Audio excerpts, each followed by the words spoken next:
Nagtataka po ba kayo na kahit po ipon tayo ng ipon sa loob ng 6 na buwan or ilang taon natin bilang isang OFW, ngunit pag-uwi natin ng Pilipinas, ito ay napupunta lamang sa kawalan. Dahil po sa kawalan po natin ng knowledge kung paano natin hawakan ang ating cash flow at wala po tayong matatag na pundasyon na tinatawag na passive income. Sa panahon po ngayon, we need to double time to look forward kung ano po ang the best thing para magkaroon tayo ng source of income na makakahabol tayo sa standard of living at ang price sa market ay tumataas po.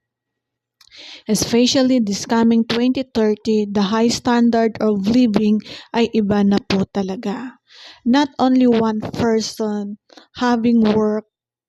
or have income at home, every member of the family, wife or husband, must be have together working and helping all the expenses sa isang bahay.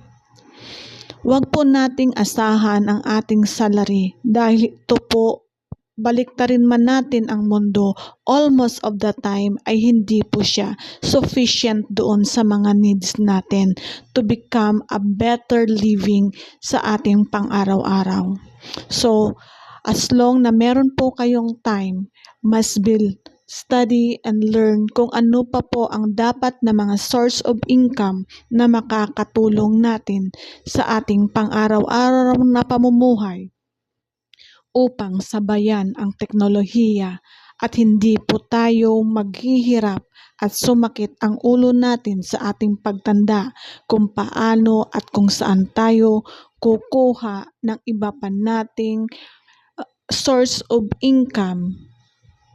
dahil po pag matanda na tayo, mahirap na pong kumilos. So time is gold, wake up, learn and research and upgrade.